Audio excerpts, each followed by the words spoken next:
नमस्कार, मी आहे सोहम आणि तुम्ही पाहत आहात स्कूल तक न्यूज चॅनल। रायपूरमधील 2 शालेय विद्यार्थिनी ब्रिक्स 2026 स्पर्धेत पावसाच्या पाण्याचे संकलन करणाऱ्या एका नाविन्यपूर्ण प्रकल्पाद्वारे छत्तीसगडचे प्रतिनिधित्व केले। यातून शाश्वत जलसंधारणाला चालना देण्यात तरुण नवोन्मेषकांची भूमिका अधोरेखित झाली। पीजी उमटे विद्यालयातील इयत्ता 7वीची विद्यार्थिनी वर्तिका पाटील आणि 8वीची विद्यार्थिनी उमेश्वरी साहू यांनी पावसाच्या पाण्याचे संकलन शाश्वत शहरी जलव्यवस्थापन या संकल्पनेवर आधारित बिल्डिंग स्पंज सिटी टुगेदर हा प्रकल्प सादर केला। या स्पर्धेत भारतातील 6 राज्यातील विद्यार्थ्यांनी भाग घेतला होता, ज्यात ही जोडी छत्तीसगडाचे प्रतिनिधित्व करणारी एकमेव सहभागी होती। त्यांचा प्रकल्प स्पंज सिटी या संकल्पनेवर आधारित आहे।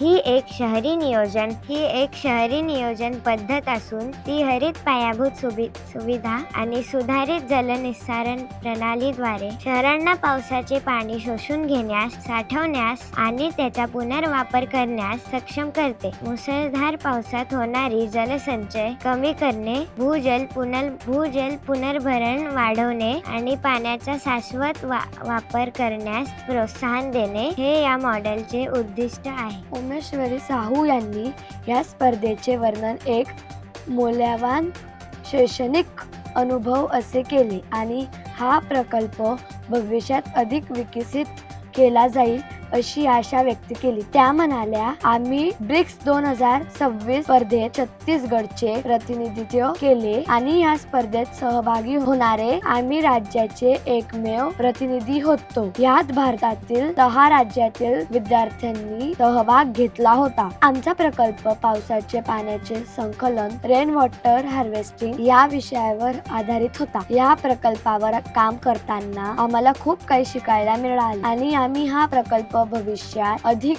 विकसित करू अशी आम्हाला आशा आहे। विद्यार्थ्यांचा हा सहभाग शालेय मुलांमधील वैज्ञानिक नवोपक्रम पर्यावरण विषयक जागरूकतेवर वाढता भर दर्शवितो। भारतातील अनेक प्रदेश पाणी टंचाई, अनियमित पाऊस आणि हवामान बदलांचे परिणाम यांचा सामना करत असताना भूजल पातळी वाढवण्यासाठी, पारंपरिक जलस्रोतांवरील अवलंबित्व कमी करण्यासाठी आणि दीर्घकालीन जलसुरक्षा बळकट करण्यासाठी पावसाच्या पाण्याचे संकलन रेन वॉटर हार्वेस्टिंग हा एक प्रभावी उपाय मानला जातो। हवामान बदलाशी संबंधित आव्हानांवर व्यावहारिक व पर्यावरणपूर्व उपाय शोधण्यासाठी आणि शाश्वत विकासाला चालना देण्यासाठी शालेय स्तरावरील संशोधन नवोपक्रमांना प्रोत्साहन देणे किती महत्त्वाचे आहे हे देखील त्यांच्या कामगिरीतून अधोरेखित होते। धन्यवाद आणि पाहत राहा स्कूल तक न्यूज चॅनल।